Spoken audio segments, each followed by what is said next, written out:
કેમ છો? Good morning મારા વાલા મિત્રો. આજે તારીખ થઈ ગઈ છે 20/4/2026 અને વાર થયો મિત્રો આજે સોમવારનો દિવસ. વીકલી ટ્રેડિંગ સેશનનો ફર્સ્ટ ડે.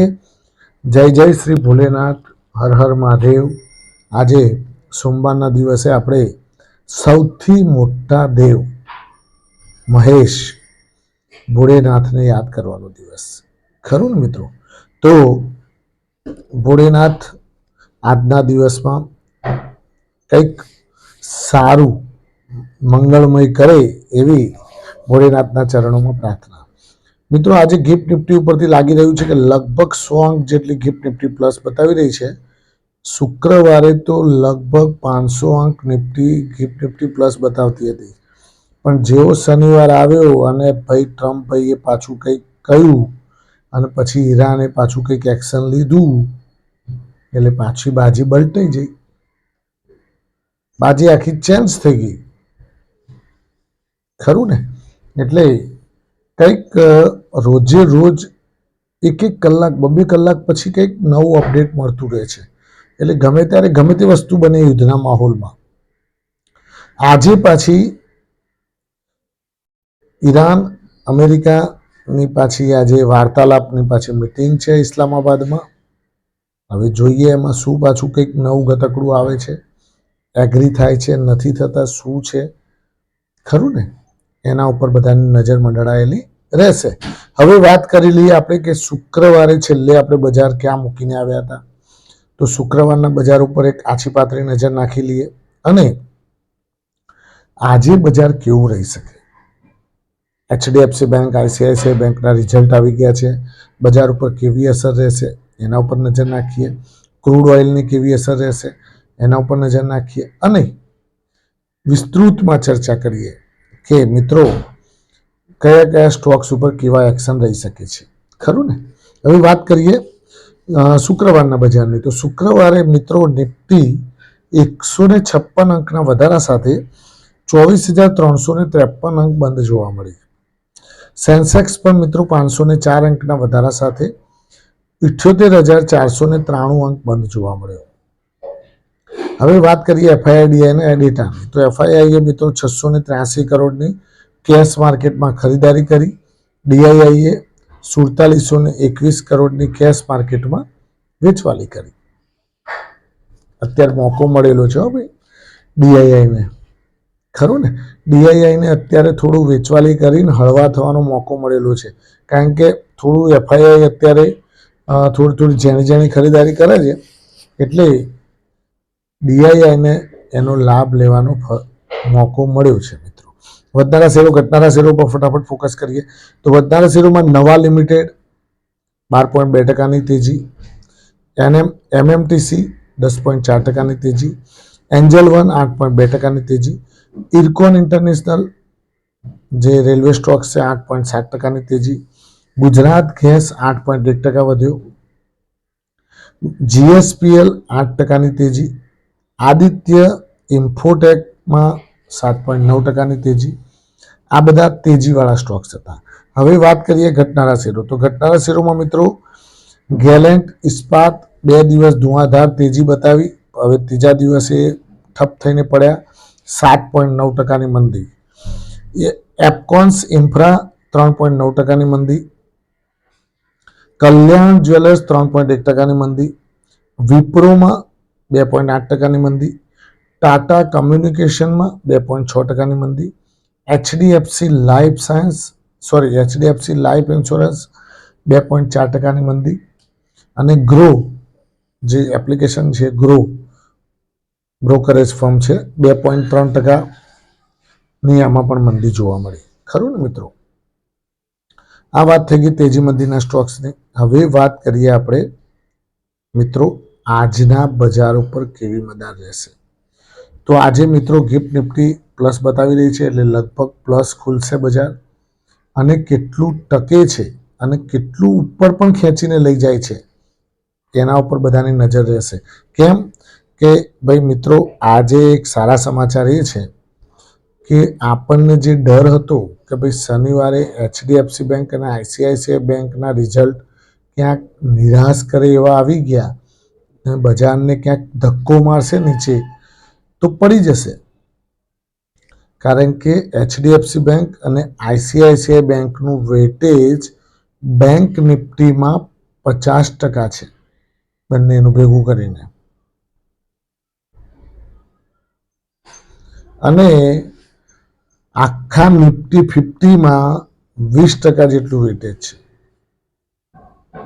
એટલે વિચાર કરો કે ધક્કો મારે કે ના મારે. હવે જો એ ઉપરની સાઈડે દોડ્યા તો આખા બજારને લઈ દોડશે. એટલે એમની ચાલ ઉપર આજે આખું મદાર છે બજારનું. આજે એ લોકો કઈ રીતે ચાલ બતાવે છે, થોડું તેજી બતાવે છે તો થોડી તેજી થશે, ફૂલ તેજી બતાવે છે તો ફૂલ તેજી થશે, પ્રોફિટ બુકિંગ આવશે ઉપરથી તો એ પ્રમાણે થશે. ખરું ને મિત્રો? એટલે HDFC બેંક, ICICI બેંક બંનેના રિઝલ્ટ અપેક્ષા કરતાં સારા આવ્યા છે અને સારા રિઝલ્ટના કારણે બજાર એને થમ્સઅપ આપે તો નવાઈ ન પામતા. યસ બેંકનું પણ રિઝલ્ટ આવી ગયું છે. યસ બેંક પણ સારું એવું રિઝલ્ટ બતાવી ચૂકી છે, તો એમાં પણ આજે હલચલ જોવા મળી શકે છે મિત્રો. પોઝિટિવલી હલચલ યસ બેંકમાં પણ આવી શકે છે. હવે વાત કરીએ કે સ્ટોક્સમાં શું કયા સ્ટોક્સ ધ્યાન રાખવા. તો મિત્રો, લ્યુપિન અને સિપ્લા જે ફાર્મા કંપનીઓ છે બંને, એમને US FDA તરફથી ઇન્સ્પેક્શન આવવાનું છે. US FDAનું ઇન્સ્પેક્શન હોવાના કારણે એની અંદર આજે માયુસી જોવા મળી શકે છે. કેમ કે પોતાની જે પ્રોડક્ટ હોય એમાં US FDA જ્યારે ઇન્સ્પેક્શન કરે ત્યારે કંઈક ના કંઈક ગતકડું કાઢે, અને ગતકડું કાઢે એટલે એમના માટે નેગેટિવ કહી શકાય મિત્રો. ખરું ને? બીજી વસ્તુ કે સારા સ્ટોક્સ મિત્રો, નીચો ભાવ આવ્યો હોય તો એક્યુમ્યુલેટ કરવાનો સમય છે. એક્યુમ્યુલેટ નીચા ભાવે કરતા રહેવાનું. ઉછાળો આવ્યો હોય તો નિગ્લેક્ટ કરજો, એવોઇડ કરજો અને રાહ જોજો કે ક્યારે નીચે આવે. ના આવે તો 1, 2 ને 3 મારી આપણે કંઈ જ એના પાછળ દોડવાની જરૂર નથી. પૈસા આપણા રોકાયેલા હોય છે. પૈસા આપણા રોકાયેલા હોય ત્યારે આપણે કોઈ પણ જાતની ઉતાવળ કરવી નહીં. એ લોકો તો ઊંચું નીચું કર્યા જાય, ઊંચા ભાવે આપણે ક્યાંય ફસાવાનું નહીં અને આપણા પૈસાને ક્યાંય બાતલ કાઢવાના નથી. બરાબર ને? બીજું મિત્રો કે અત્યારે બજારની અંદર એક ટ્રેન્ડ બનેલો છે. છેલ્લા અઠવાડિયાથી જ્યારથી આ લોકો સીઝ ફાયરને લઈને થોડા તૈયાર થયા હતા, ત્યારથી બજારમાં એક પોઝિટિવિટી ઇન્ટરનલી જોવા મળી રહી છે. લગભગ નિફ્ટી પણ 2000થી 2200 અંક ઉપરની સાઈડે નીચા ભાવથી દોડી ચૂકી છે. 22,100 સુધી આપણે પહોંચી ગયા હતા. ત્યાંથી આપણે ઉપરની સાઈડે દોટ લગાવી છે. 24,353 સુધી આપણે પહોંચી ગયા. હવે કેટલા આપણે દોટ લગાવી શકીએ છીએ અને ઇન્ટરનલી સ્ટ્રેન્થ આપણી કેટલી મજબૂત રહી શકે છે એના ઉપર આધારિત રહેશે. ખરું ને? એટલે મિત્રો, અમુક લોકો કેવું કહેતા હોય છે કે ભાઈ આ લઈ લો, આ લઈ લો, વધી જશે તો. એટલે ભાઈ વધી જશે એ વાત સાચી છે, પરંતુ તમે લોંગ જર્ની માટે જ્યારે બેઠા છો ત્યારે થોડું વેઇટ કરો, ઉતાવળ કરશો નહીં. ક્યાંક ને ક્યાંક આપણને આપણા ભાવમાં વસ્તુ મળે. એક વસ્તુ યાદ રાખવાની, શેર માર્કેટ અને શાકભાજીની લારી ઉપર તમે શાક લેવા જાઓ ત્યારે જેમ શાકભાજીમાં તમે ભાવ કરતા હોવ છો કે ભાઈ આ 40 રૂપિયે 500 શાક છે, તો તમે એમ પણ કહેતા હો છો કે કિલો લેવું છે, 70 રૂપિયા આપવું છે. કહો છો ને એવું? 1 કિલો લઈ લો, 70 રૂપિયા આપતા હોય તો બોલો. તો આપણને આપણા ભાવમાં જો મળતું હોય, એ જ રીતે દાખલા તરીકે હું એક ઉદાહરણ આપું કે તમે માની લો કે ઓલા ઇલેક્ટ્રિકલ છે. ઓલા ઇલેક્ટ્રિકલ 41-42નો ભાવ છે. ક્યાંક આપણને 39 રૂપિયામાં કે 38 રૂપિયામાં ક્યાંક ને ક્યાંક આપણને થોડા એડ કરવા મળતા હોય તો જ એડ કરવાના, બાકી એ દોટ લગાવતો હોય તો લગાવવા દો. પછી આપણે કંઈ 42 રૂપિયા કે 43 રૂપિયા કે 44 રૂપિયા કે પકડવા દોડવું નથી, કારણ કે ત્યાંથી ને ગબડીને પાછું 36 આવી જાય તો આપણને પાછું અંદરથી આત્મા અને 2 વાટકા લોહી એ આપણું બળીને ખાક થઈ જાય. ખરું ને મિત્રો? એના કરતાં શાંતિ રાખવાની.